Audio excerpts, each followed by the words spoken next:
You ready? Yes. Okay. Hello, I'm Dr. Mark Goetting. I'm sorry I couldn't be there live. Let me give you my presentation. By way of background, forensic sleep medicine has become more prominent over the years and it's very interesting, not often necessary to dive into. But those of us who work in sleep medicine will see cases of this involving forensics from time to time. And let me go forward. So I'm going to warn you that there's some strange stuff happening, things that you don't normally think about or see.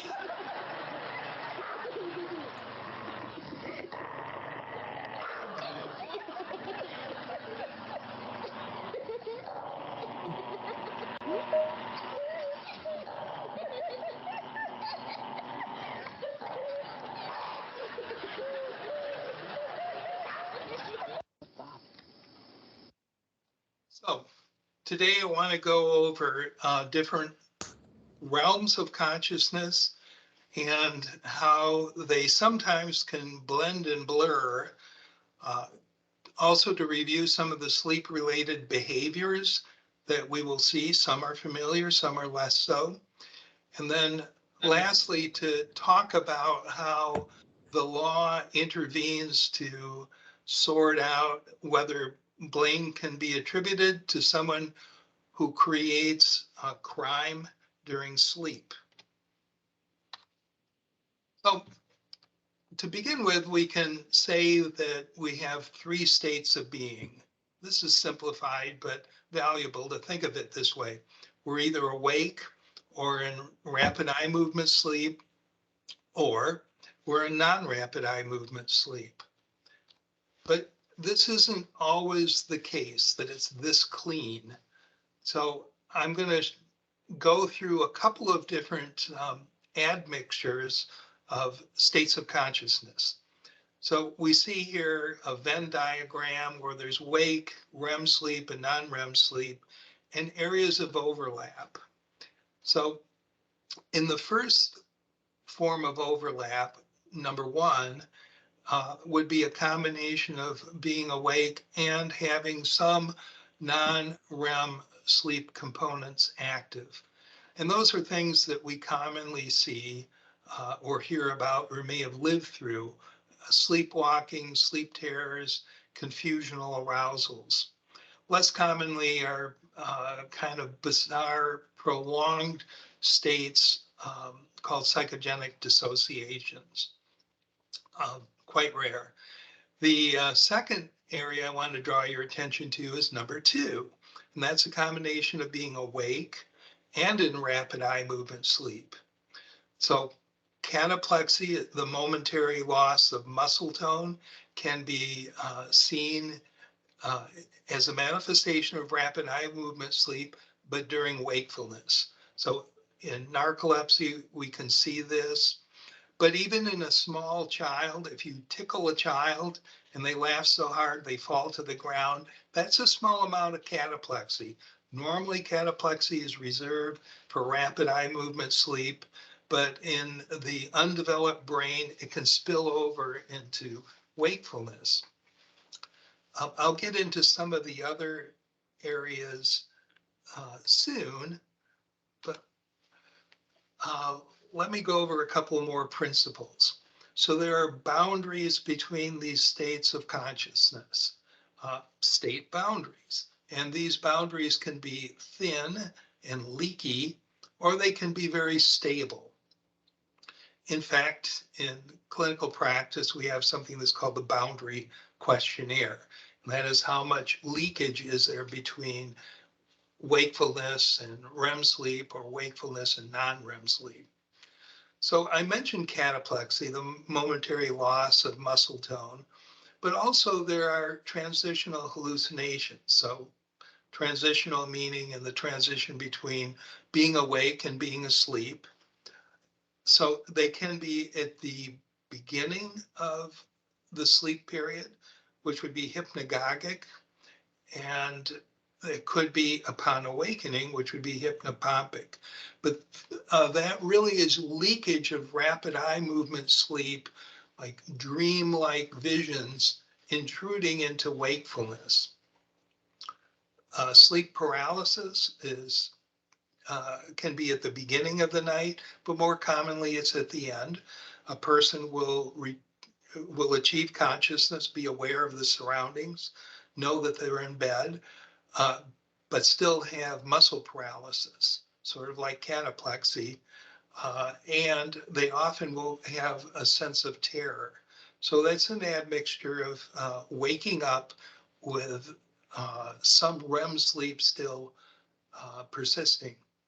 Dream recall usually is hampered in most people. There's what we call a veil of amnesia that separates being asleep from being awake. So when a person wakes up, they may be able to recall their dreams for a few minutes, but commonly they will have amnesia for their dreams soon, unless they repeat the dreams, they think about the dreams, or it's very emotionally charged. The same is true that when we go to sleep, we usually forget that we have a body in a bed somewhere while we're off dreaming. But that can also fall apart, where a person can be aware that they're dreaming, aware that they are asleep in their bed while simultaneously dreaming, and we call that lucid dreaming. So let me give you an example that you may not have come across before of this admixture of rapid eye movement, sleep, and waking.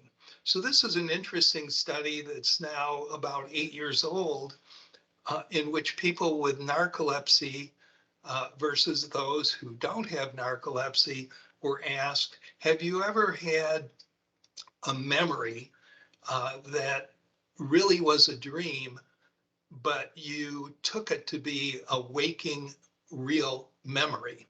For example, have you ever talked to one of your coworkers and said, hey, Jill, last week on the bowling league, 4 strikes in a row, I've never seen anything like it. Good job.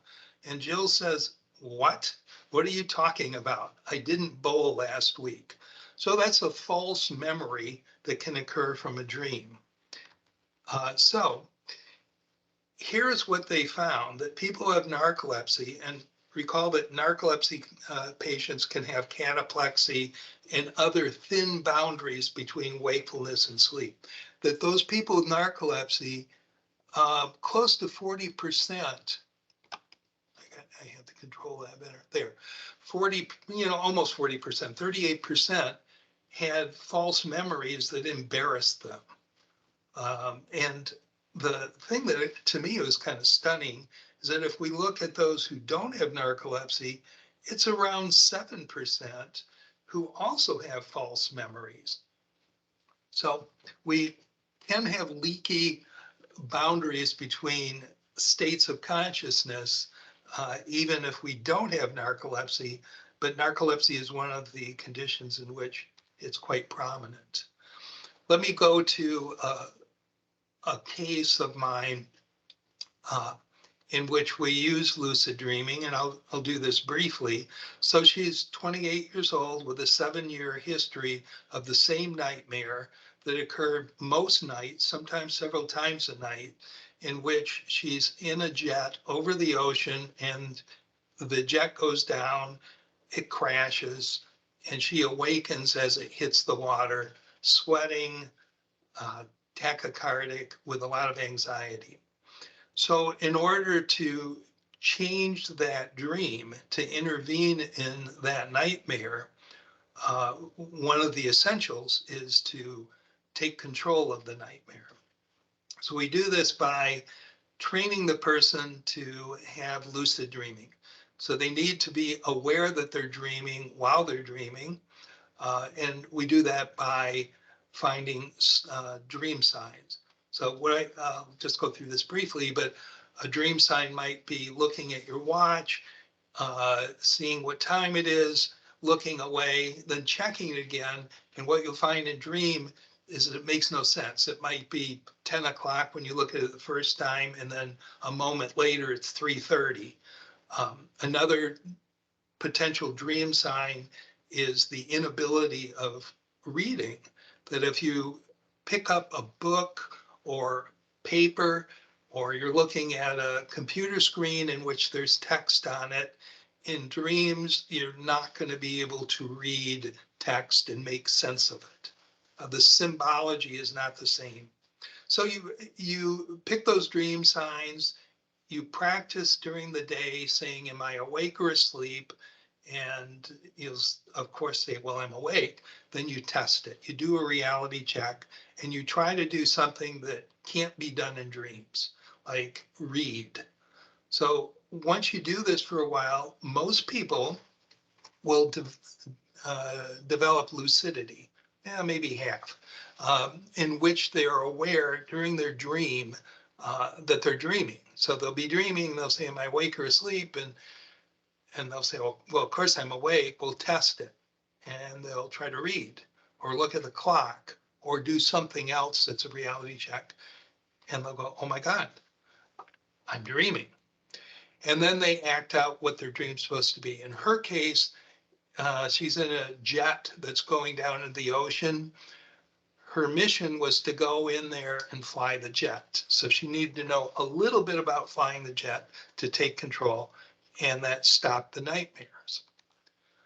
Okay, let me flip through sleepwalking. This is probably one of the most common things we experience of a mixture of wake and sleep states. So here's a myth. I'm going to go through challenge some notions here. The sleepwalkers are acting out their dreams. Generally, no. Robust dream content is in rapid eye movement sleep. Sleepwalking is in non-rapid eye movement sleep for the most part. So it is generally false. Sleepwalkers enact dreams related to prior psychological trauma. And so that might be, well, if you're in the war and, and then years later you're asleep and then you start screaming battle calls and and you're moving around, is that sleepwalking? Very unlikely. So the psychological trauma does not predict an increase in sleepwalking.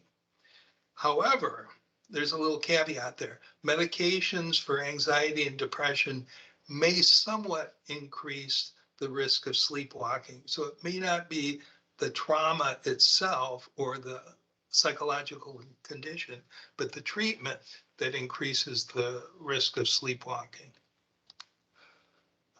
Is sleepwalking a kind of seizure? No. The brain pattern is completely different. Does alcohol trigger sleepwalking? In other words, if you take a drink before you go to sleep or a couple drinks, there's no evidence for that. It might in some people, but generally no.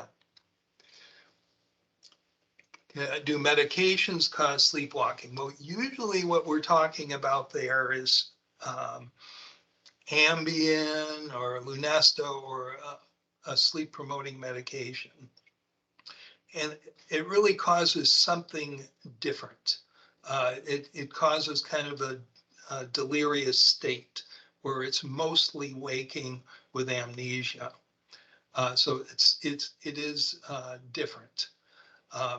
But it's possible that in some cases it may promote true sleepwalking. Typically, it's involved with a combination of substances or a high dose of a sleep promoting substance. But in terms of risk factors for sleepwalking, the most common ones are sleep deprivation and inheriting the tendency towards sleepwalking. Do sleepwalkers remember what they did? So generally no, but some may have some rough islands of memory, little pieces that make no sense to them. but they won't recall all of the events. So do sleepwalkers reenact behaviors or intents from prior wakefulness? So for example, if you know, worked as a welder, when you sleepwalk, are you going to look like you're welding? And generally, no.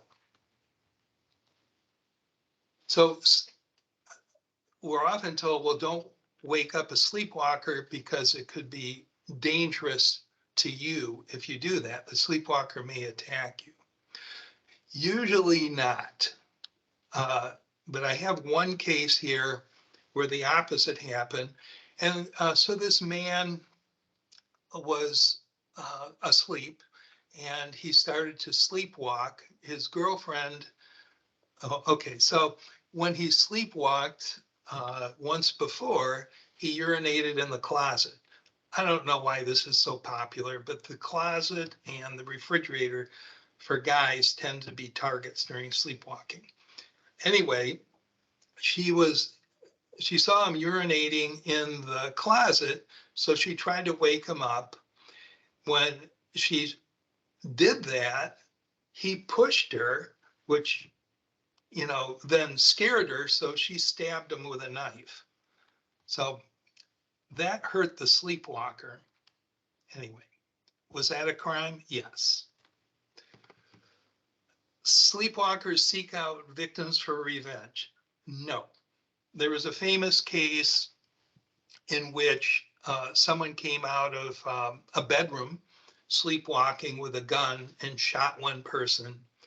And they tried to look at that behavior. Why did they shoot that one person? Because must be a hidden grudge or something. But no, this is not based in reality. The grudges don't transcend loss of consciousness.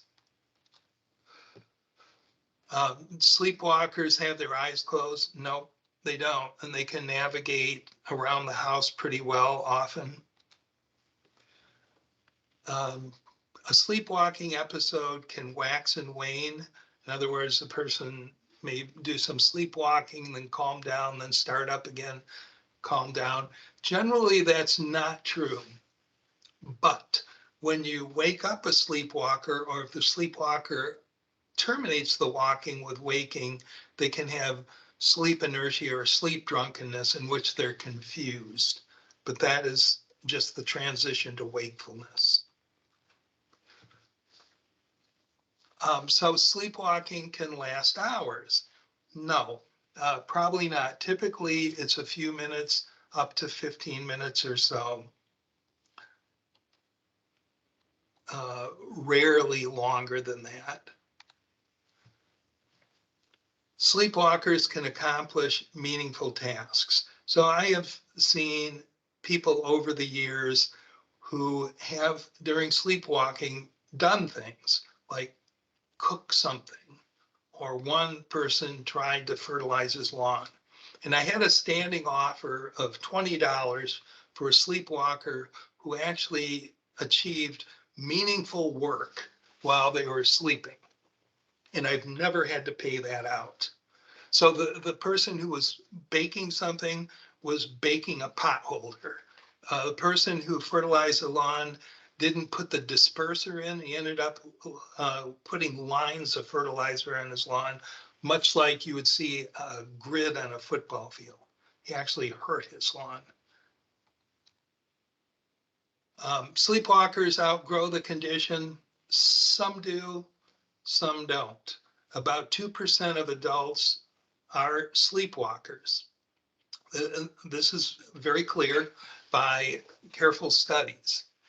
And not all people outgrow it. Some actually die during sleepwalking. So there's this thing called pseudo-suicide. When I was at the University of Michigan, we would see people who would fall out of their dorms, maybe on the fourth floor or so, and the investigation, would show, well, this person was having difficulty in school and the boyfriend and blah, blah, blah. And so, So she killed herself. But we also looked at people who fell from the second floor and maybe sprained a wrist or broke an ankle or something, and really found some of the same descriptions. In other words, it's more reasonable to think the person up from the fourth floor was sleepwalking, much like the ones from the second floor who jumped out. So we call it pseudo-suicide if someone jumps out of a building or cuts himself and bleeds to death during an episode of sleepwalking. One lady I saw who was taking Oxycontin for chronic back pain was about to take the entire bottle, and her husband happened to see her. She was getting out of her bed, walking around, grabbed the pills, poured them all in her hand, and was putting them to her mouth with a glass of water. And he stopped her. That would have been ruled a suicide had she died. But in reality, it's a pseudo suicide had it happened. Okay, so that's some of the issues with sleepwalking. And how about sleep sex? So that really kind of took off as a notion around 1990 or so. So this book was the first one published on it that I could find. So we call this sexsomnia. In surveys uh, of people, couples, what we found is that sexsomnia is more common than you might think, depending on how you defined it. And there are some incidents, roughly 5% of women, 10% of men. But the definition has to be beyond just affection, and it has to have sexual implication. So I'm not going to get graphic, even though I know you want me to. It could be anything from verbal discussions of sex to sex acts. So I saw a patient who's 22 years old, a Western Michigan University student, who was arrested for sexual assault. The story is that he was in a dorm with his friend, and these two girls had spent much of the afternoon and evening in that same dorm doing video games, getting things to eat. One of the girls asked if she could sleep in this patient's bed because it was around 1 a.m. She was tired, as opposed to going up 2 floors to her room to sleep with a roommate. So around 3 in the morning, the patient was tired, went to bed. And then about an hour or so later, she woke him up and was offended and charged out of the room and alleged that he attacked her. Well, his roommate had been there the entire time working on his video game, and he really didn't see much of what's going on, but said this guy was asleep. So she went to her floor, talked to her roommate, called the police. The police came and said, did you fondle her? And I don't know. I was asleep. I don't know. I could have. I don't know. So they arrested him and charged him with criminal sexual conduct 3. So I did a forensic evaluation, but by coincidence, I had seen the person at age 14 for complex sleepwalking, in which he would walk to a neighbor's house and they'd be found in the morning in the bush or sleeping in the back of the car in the garage. But he has a strong history of sleepwalking that persisted. He has his own girlfriend who said a month earlier he had been sleeping with her and did the same thing. While he's snoring, he's fondling her. Anyway, he was acquitted. Here's another patient I saw. He would I'm sorry, this is a she would fondle this guy, her husband, and uh, call him by her ex-boyfriend's name. They were in marital therapy, but eventually the counselor said, look, we've got this problem that we can't resolve here. He's highly offended when he's called Paul when his name is Bill while she's doing this. So anyway, she had a PSG which showed hypersynchronous delta. That's not necessary, but it can be affiliated with such behaviors, including sleepwalking. Um, so she was treated by avoiding sleep restriction and taking Klonopin prior to going to bed. So this is another example, again, with a woman who was talking about her previous husband while she was trying to have sex with her current husband, and that did not go well. So let's get into the ones that go to court. So there's a variety of cases, a large number of cases in which sexual molestation or rape occurred in which the defendant claimed to be sleepwalking. So this you can read as time permits, uh, but this particular person, uh, you know, ended up going to trial and being convicted um, of that same sort of offense that this person did, uh, in which he was cleared. Um, so this one I'll focus a little bit more on. Uh, he was, well, you can read it. He ended up getting into a woman's bed while he was sleeping on a sofa. She allowed him to sleep on a sofa. But when he woke up, he was, and she woke up, they were having intercourse. So she said that this was rape. And this guy says, I don't remember anything. And I have been sleepwalking many nights a month since I was a child, including through adulthood. So in this case, the jury found him to be not guilty. And here is another example in which this guy was sleeping over at a house of a friend, and he was sleeping on a sofa.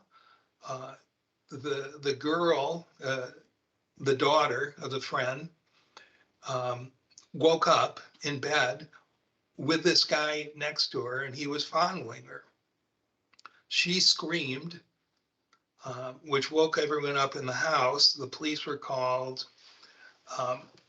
but he got off on the defense of sleepwalking.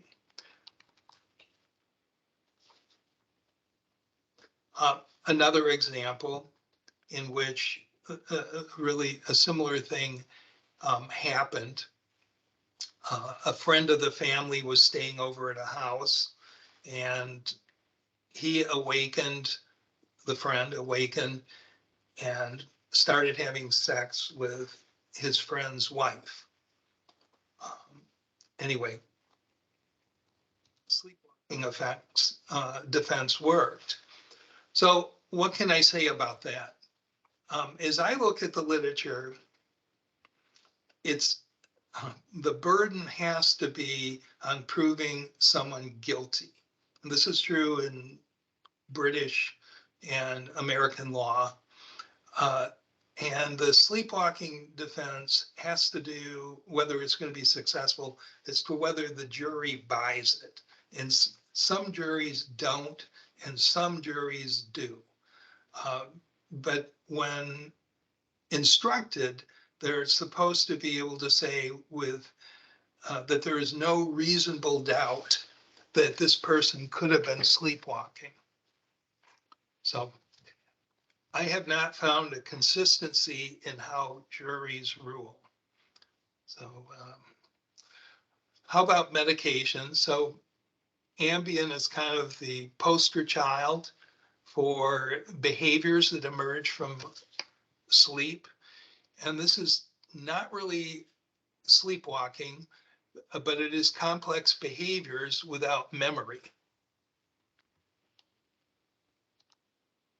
There's disinhibition and amnesia.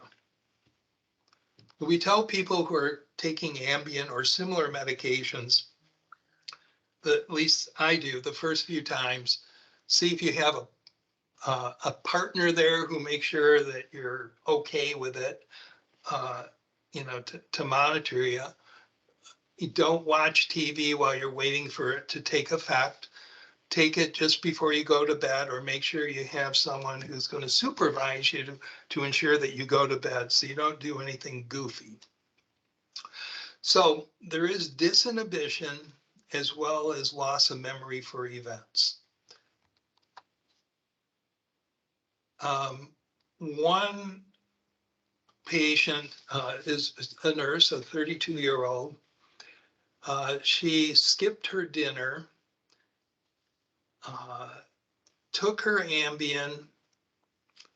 She knows that in retrospect, she gave her dog insulin because she could see she had evidence that she had done that, although she couldn't remember it. And the next thing she knew, she was in jail. So what had happened was she got in the car, presumably because she skipped dinner because she was working late, must have been hungry, thought it was a good idea to go to Taco Bell, was driving somewhat erratically, and was stopped by the police. So when she got out of the car, she urinated on the road in front of them. Next thing she knew, she was coming to in jail. Here's another person who took Ambien somewhere around 3 or 4 in the morning, went to work at 7, and was driving erratically, swiped a car, kept going, drove to work, later arrested. He had no memory of doing this. Let me mention a couple of other things. I mean, one day I saw 2 different ladies who came in because they had taken Ambien and were watching either the Home Shopping Network or QVC. And they ended up buying a ton of things and having no memory for that. And all these packages arrived. And one lady got packages that included the same day a hunting knife, a pair of boots, a coat, some silverware. And it turned out she purchased every consecutive item on the show she was watching. And the reason I saw her is because she couldn't return them and she couldn't afford to pay for them. I mentioned the pseudo-suicide lady. She didn't commit suicide, but she had her handful of Oxycontin in her mouth. So she had taken her Oxycontin prior to going to bed and was partially awake when this happened, and her husband saved her life. Another lady was taking Klonopin. She's 53 years old. She lives by herself, 2nd floor apartment. She woke up and found that food was missing, and there's a bowl with that was dirty that someone had eaten from. She called the police and said someone broke in and they took some of my food. And the police checked everything out and said, okay, we'll fill out a report, see what we can come up with. The next day, the same thing happened. She called the police. The detective came over and said, look, lady, you know, you have a deadbolt on your front door. All of your windows were locked. There's no pry marks. It was only you. Only you. You did this. And she said, that's not possible. But it was. And it was a consequence of her medication. So I think I have time. I'll tell you one other, I think one of the funniest stories. And that is that I saw this guy, and this was not medication related. This was sleepwalking with eating. His wife brought him in and said, you got to do something. He gets up and eats, and he doesn't remember he eats. This one time recently, he got up, went into the kitchen, took a salad bowl, a large salad bowl, poured a box of cereal in it, added some milk, took a big spoon, sat on the couch, and was eating it. My teenage daughter, my teenage son, and their friends were all there watching TV also. And the guy was completely naked. So that was the breaking point for him. So I mentioned some sleep spending. So again, the take-home message here is if you're going to give medications, make sure that you have a means, at least while they try it the first few times, to monitor their behavior. And they should take it just before they go to bed, not wait until they feel the effects. All right, here's a sleep violence example. This lady she's a 55-year-old witch from the West Coast visiting her parents in the Kalamazoo area in a small so-called mother-in-law home in the back of their house. She called 911 screaming that she's being stabbed. The police came and what they found is that she had puncture marks from a fork, a small common dining room fork all over her chest and was bleeding a little bit, but she actually was asleep when we got there. So she remembered taking Ambien prior to going to bed, and that's the last thing she recalled. So she was arrested for making a false report, went to the judge. The judge sent her to me. And I said, well, this is Ambien related because she doesn't normally take Ambien. And the judge said to her, you're leaving town, aren't you? You're going back to California. You go back to California and we're done. So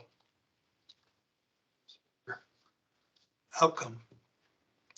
REM sleep behavior disorder, it occurs during REM sleep and there is dream enactment. So during the dream enactment, the person will generally be trying to defend him or herself, usually him, or avoid harm, like fleeing. More common by far in males, and it's often associated and can be the first sign of what are called alpha-synucleinopathies, the most common being Parkinson's. Antidepressants can also produce this in people who are not at risk for Parkinson's. And the gender breakdown is the same there, but classic REM sleep behavior disorder is in middle-aged to older men in which there's dream enactment. There generally is a threatening dream. They're either trying to defend themselves or defend someone else or flee, but violence can occur. So we often don't ask people when we're doing a sleep assessment for sleep apnea, for example, about this, but we should because it can be very dangerous. If we recognize it, we treat this by environmental safety. That is, you don't want them to be on the third floor and jump out of a window or have sharp objects. I've had a couple of people with firearms at their bedside where they pick them up and in their dream enactment, um, they wave them around. We try to protect the bed partner. The treatment can be melatonin, uh, typically a higher dose than what you would use just to promote sleep, or Klonopin. Here is an example of someone in the sleep lab with it.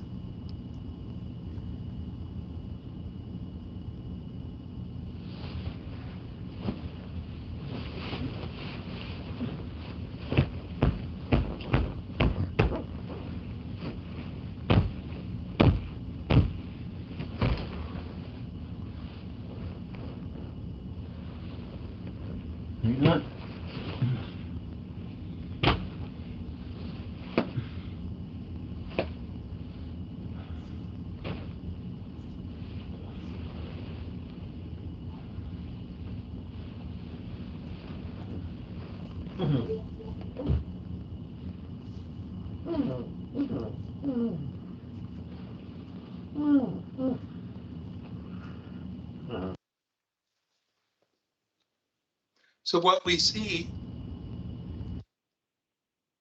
is enactment of a dream. They will often remember their dreams.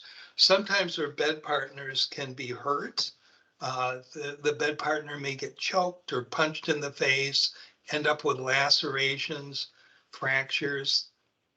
Um, and in the dream, what they're trying to do is defend themselves or defend someone else in the house, and they attack the person who's close. Now, moving from violence to murder, the first case that I could find was in 1846. This one's a little hard to believe, but if you believe it, he was sleepwalking from his house over to another house and found a person he knows in that house and strangled her. He was found not guilty. Here's a different case in more recently in which he stabbed his wife 26 times. Then he ended up getting found not guilty because it was alleged to be, sleepwalking. Why was that? Well, at the time, the expert was a psychiatrist who said, well, this is just kind of a dissociative state. The person didn't know what he was doing. He was dreaming. And because of that, because he was dreaming, because he was asleep, he is technically not sane. So he got off. Here's another person. This is a famous case that occurred in Canada. This man who's 23 years old stabbed his wife and daughter. He killed them, and then he got in a car and drove roughly maybe 10-ish miles or so to his in-laws' house and stabbed his mother-in-law to death. And then he stabbed his father-in-law multiple times in the chest. He then fell asleep. He woke up, and to his horror, he saw his father-in-law barely alive, his mother-in-law dead, and he had these cuts all over his hands. He called the police and reported it, but he had no memory for it. So he had his group of experts who said, well, it's got to be sleepwalking because he had he has no recollection, and this is completely out of character. He had a history of sleepwalking in the past. And it looks like he was holding the knife by the blade, not the handle. So he was acquitted. A little more recently, Scott Fallater, who's in America, went to bed and got up, according to the best information, later that evening and went to his backyard to work on his swimming pool pump. His wife got up to say, "You need to come to bed." And he ended up stabbing her 44 times. He had blood all over himself, and he went to trial. So it was a battle of experts. Two very good people in the American Academy of Sleep Medicine had opposite views of this. So in his defense, this was completely out of character. No one knew him to have any marital stress at all. He seems like an ideal husband. In the other side of it is that he hid the body and he hid the bloody clothes. However, he didn't hide the bloody clothes very well because he left it hanging out of the trunk, the nightgown, hanging out of the trunk of his car. So when the police pulled into the driveway, it was obvious that there's blood all over the place there. Further, there was a neighbor who was in the lawn nearby and watched some of it and was the one who called the police. So he was found guilty. Again, I think the jury tried to use some common sense. And I believe the jury probably thought if we say that this is, innocent by defense of sleepwalking, we open the door for every murderer to get through. So let me move on to, I think, the last topic here, and that is driving in sleep. So this is a very famous case that was in England. This guy you see, Gary Hart, had been up all night. He had been texting his girlfriend, so it's well documented that he was up all night. He got into his car and drove. What happened, if I can draw your attention to this, is that, he came down this ramp here. So this is his car. Came down this ramp where a car was stopped, this car, and he pushed this car, a minivan filled with people, onto the tracks. Next thing that happened is the train hit that minivan, killing everyone. Next thing that happened was that train heading south jumped the rails and then had a head-on with a train going the opposite direction. So by review, that's the sequence. And this is a diagram of the mess. And that's a picture of it. So there are innumerable, almost innumerable fatalities associated with this, attributable to falling asleep or drowsy driving. And he was convicted and sent to prison for involuntary manslaughter. So let me summarize. Sleep and wake states are not mutually exclusive. You can have admixtures. Drowsiness is one of them, and plus all of the more complicated ones that I went through. The complex behaviors can have legal implications and may result in punishment. And that often is due to analysis by experts. The field of forensic sleep medicine is improving. There's a lot more information available. And I think we're becoming more consistent and rational in this. So that is the end of my talk. And thank you for your attention.